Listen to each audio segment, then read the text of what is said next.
You understand almost everything. You watch movies without subtitles, and you follow most of it. You read articles and books without much trouble. You listen to podcasts and you get the jokes. But then someone asks you a simple question in English, and your mind goes blank. Your mouth doesn't move the way you want it to. You know the words. You know the grammar. But somehow nothing comes out smoothly. This is one of the most common and most painful experiences for English learners. It is called the understanding speaking gap. And today we're going to talk about exactly why it happens and exactly what you can do to close it. Let's start by understanding what is actually going on inside your brain. Understanding a language and producing a language are two completely different skills. They use different parts of your brain. They require different kinds of practice. When you listen or read, your brain is doing recognition. It sees a word or hears a word, and it matches it to something it already knows. This is a passive process. Your brain is reacting to information that is already there in front of you. Speaking is different. Speaking is production. Your brain has to start from nothing. It has to take an idea, a feeling, a thought that exists somewhere in your mind without any words attached to it yet, and it has to build a sentence around that idea from scratch. It has to choose the right words. It has to put them in the right order. It has to use the right grammar. And it has to do all of this quickly, often within a second or two, while another person is waiting for you to respond. Think about it like the difference between recognizing a song and singing it yourself. You can hear a song on the radio and know it perfectly. You can recognize the melody immediately. You can even sing along a little bit while it plays. But if someone asks you to sing that same song from memory with no music playing, starting from silence, that is a completely different challenge. Many people who can recognize thousands of songs cannot sing more than a few of them from memory without help. Understanding English and speaking English work in a similar way. Recognition is much easier than production. This is not because you're a weak learner. This is simply how the brain works for every single person learning a second language. So, if speaking is naturally harder than understanding, why does this gap feel so frustrating and so unfair? The answer is that most learners spend the vast majority of their study time on activities that build understanding, and almost no time on activities that build production. Think about how you actually learned English. You probably watched a lot of English content. You probably read a lot of English text. You probably studied grammar rules and memorized vocabulary lists. All of these activities are input activities. They feed information into your brain. They are incredibly valuable, and you should keep doing them. But none of them require you to actually produce a sentence out loud in real time under pressure. This creates a strange kind of imbalance.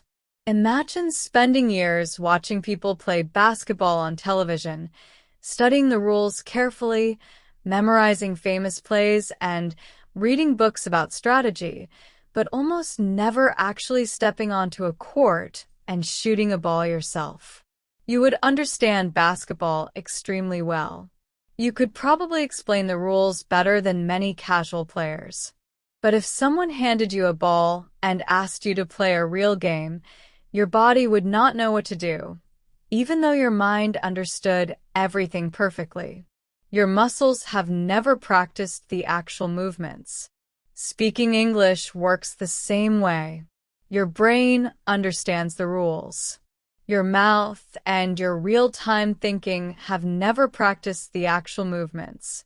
This is why so many learners feel stuck at an intermediate level for years.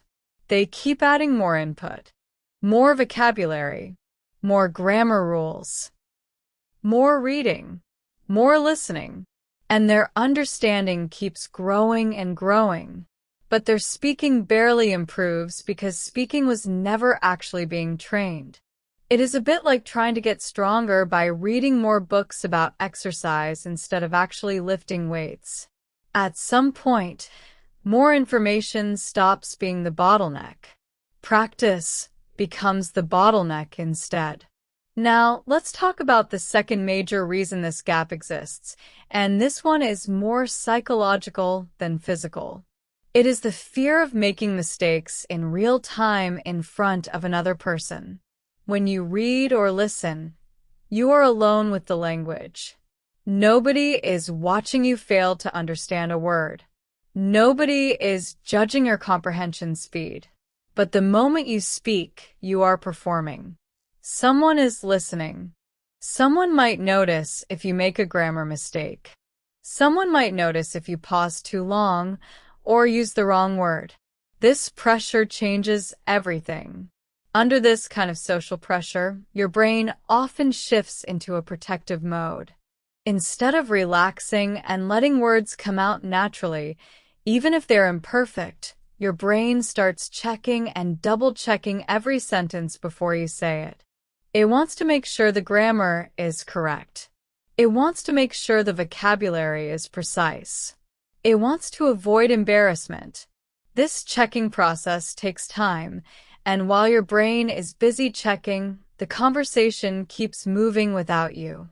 By the time you feel ready to speak, the moment has often already passed, or you have fallen behind the pace of the conversation.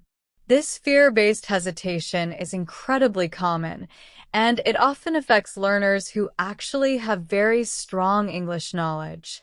In fact, sometimes the learners with the most knowledge struggle the most with speaking because they are aware of so many possible mistakes they could make, and that awareness creates more pressure rather than more confidence.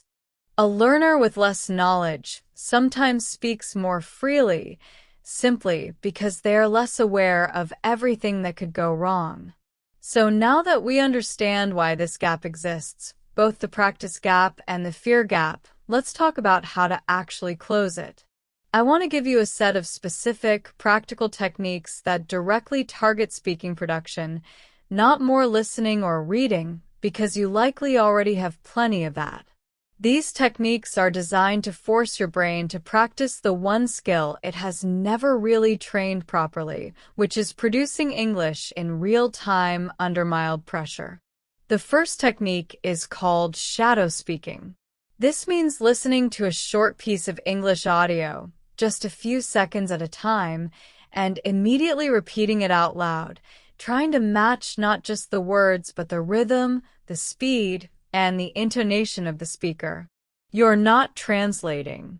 You are not analyzing grammar. You are simply copying the sound and the rhythm of natural English as closely as you can, using your own mouth and voice. Shadow speaking is powerful because it trains the physical and mental coordination needed for speaking without requiring you to generate new sentences from scratch. It builds the muscle memory of English rhythm and pronunciation while removing the pressure of thinking of what to say.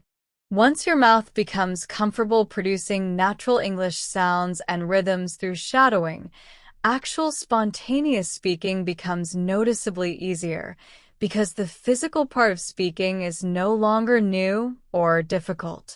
Your brain only has to focus on the content, not on how to physically produce the sounds.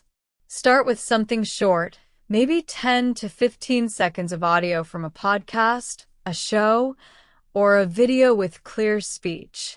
Play a short section, pause it, and repeat what you heard out loud as closely as you can. Then play the next section and do the same thing. Do this for just 5 or 10 minutes a day. It might feel awkward or difficult at first, especially if the speaker talks quickly. That is completely normal. The goal is not perfection. The goal is repetition and physical practice. The second technique is called forced response practice.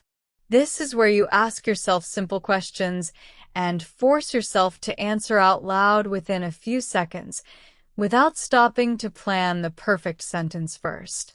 The questions can be extremely simple. What did you eat this morning?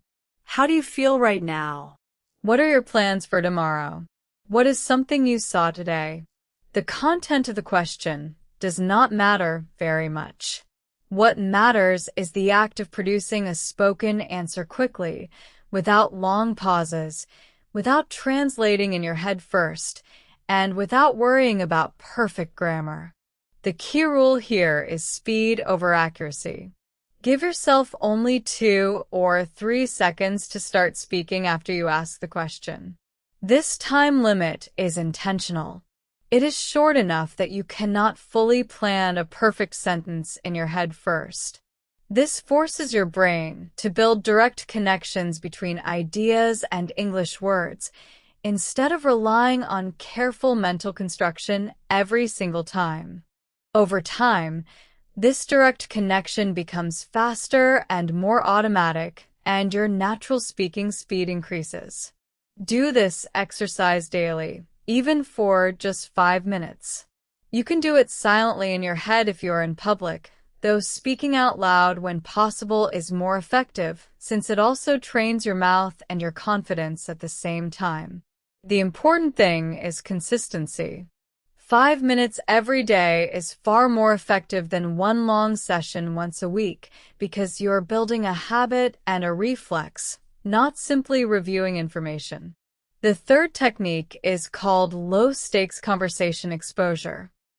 This means deliberately putting yourself into speaking situations where the pressure is as low as possible so you can practice production without triggering the fear response we talked about earlier. This could mean talking to a patient friend who will not judge your mistakes. It could mean joining a language exchange app and speaking with another learner who is also making mistakes and understands the struggle. It could even mean talking to yourself out loud at home, describing your day, your surroundings, or your thoughts, with absolutely no one listening or judging at all. The goal of low-stakes practice is to give your brain repeated experience with the actual act of speaking, without the fear that usually shuts down natural production. The more your brain experiences speaking in a safe, low-pressure environment, the more it starts to treat speaking as a normal, safe activity rather than a high-risk performance. This gradually reduces the fear response over time, so that when you do face higher pressure situations, like a job interview or an important conversation, your brain has already built a baseline of comfort with the physical act of speaking. If you do not have anyone to practice with, do not worry. Talking to yourself out loud is genuinely effective and is used by many successful language learners. Describe what you're doing while you do it. Narrate your thoughts as you walk, cook, or clean. Explain something you know well, like a hobby or your job, out loud as if you were teaching it to someone else. This might feel strange at first, but it directly trains the same speaking muscles as a real conversation, without any of the social pressure. The fourth technique is called mistake tolerance training, and this one is more about mindset than a specific exercise, though it does have a practical component. The core idea is to deliberately practice making mistakes on purpose, in a safe setting, so that your brain gets used to the fact that mistakes are not dangerous or embarrassing, but a normal and expected part of speaking a second language. Here is a simple way to practice this. During your low-stakes conversation practice or your forced response practice, intentionally allow yourself to make at least one mistake per session without correcting yourself immediately. Let a wrong word slip out. Let a sentence come out with incorrect grammar. Notice how the world does not end. Notice that the person you are speaking with, if there is one, almost certainly still understood you, and probably did not even think twice about the mistake. This repeated experience of making mistakes and seeing that nothing bad happens is one of the most effective ways to reduce the fear that causes hesitation in the first place. Over time, As you collect more and more of these small, harmless experiences of making mistakes without any real consequences, your brain naturally becomes less afraid of speaking. The fear response weakens simply because it keeps getting proven wrong.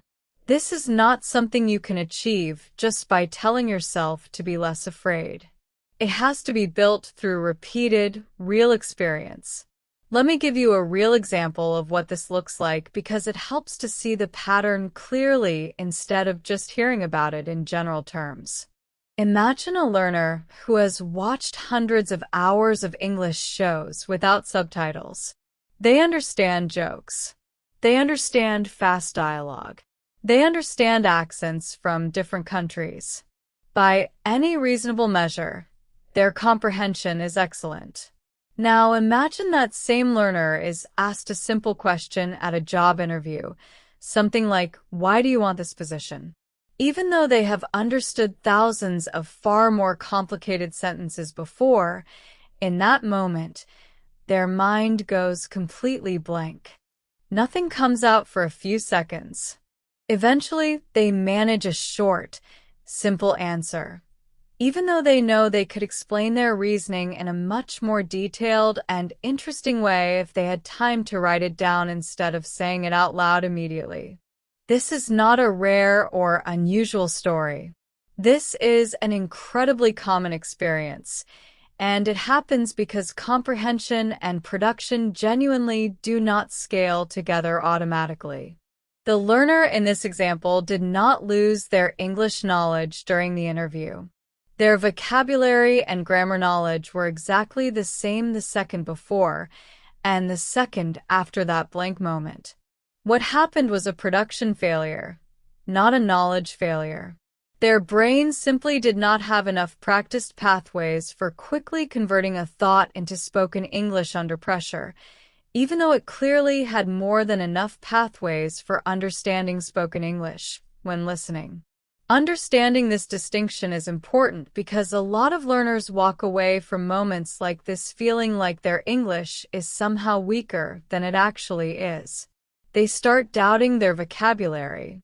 They start doubting their grammar knowledge. They start studying even more grammar rules or memorizing even more words, thinking that is what caused the failure. But adding more knowledge does not fix a production problem, in the same way that reading more cookbooks does not make you faster at actually cooking a meal under time pressure. The fix has to directly target production and real-time speaking, not knowledge accumulation. I also want to talk specifically about what is happening in that blank moment itself, because understanding the mechanism makes it much easier to interrupt it. When you are asked a question and you freeze, your brain is usually doing several things at once. It is trying to fully understand the question. It is trying to search for relevant vocabulary. It is trying to construct a grammatically correct sentence. And it is trying to monitor all of this for mistakes before you actually speak. Under calm, relaxed conditions with plenty of time, your brain can usually do all of this reasonably well. But under time pressure, with someone waiting for a response, these four processes compete for limited mental resources, and the result is often a kind of mental traffic jam. Everything is happening at once. Nothing finishes first, and the result is silence. This is actually very similar to what happens to native speakers when they are asked an unexpectedly difficult question in their own language. Even fluent native speakers sometimes pause, say, or take a moment before answering a genuinely hard question, because complex thinking always takes some processing time, regardless of language. The difference for English learners is that this same kind of pause happens even for simple, everyday questions, not just difficult ones, because the production pathway itself is still new and still under construction, not because the thinking involved is actually difficult. Now, let's talk about how these four techniques work together, because none of them are meant to replace the others. Shadow speaking builds the physical and rhythmic foundation for natural-sounding speech. Forced response practice builds speed and reduces reliance on careful mental planning. Low-stakes conversation exposure builds general comfort with the act of speaking itself. And mistake tolerance training directly targets the fear response that causes hesitation and blank moments during real conversations. If you only do one of these, you will see some improvement, but it will be limited because each technique targets a slightly different part of the overall problem. Speaking fluency is not one single skill. It is a combination of physical coordination, mental speed, general comfort, and emotional confidence.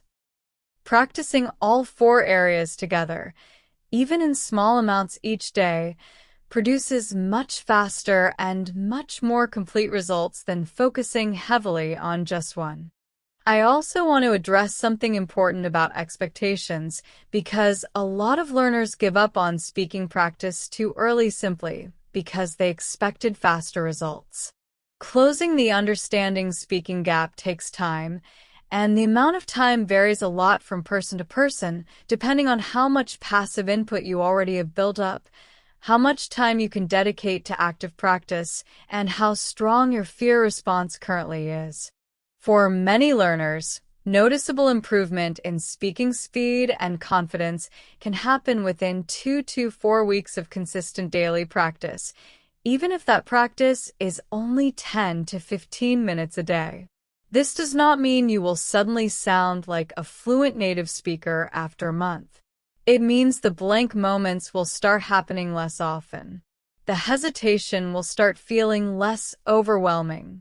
Sentences will start coming out a little faster and a little more naturally. Full comfort and true fluency in speaking usually takes several months of consistent practice, sometimes longer, depending on your starting point and how much you practice. The most important thing to remember is that speaking is a skill you build through direct practice, not something that automatically appears once your understanding reaches a certain level. Many learners wait for speaking to magically improve on its own once they have studied enough grammar or learned enough vocabulary. This rarely happens because understanding and speaking are simply different skills that require different kinds of training. You would not expect someone to become a good singer just by listening to music for years without ever practicing singing themselves. Speaking English works the same way. So here is what I want you to do starting today. Choose just one of these 4 techniques to start with. If you're someone who feels physically awkward or unsure about English pronunciation and rhythm, start with shadow speaking. If you feel like your mind goes blank and you need more time to think of an answer, start with forced response practice. If your biggest struggle is finding opportunities to actually speak, start with low-stakes conversation exposure. And if your biggest struggle is fear and anxiety around making mistakes, start with mistake tolerance training.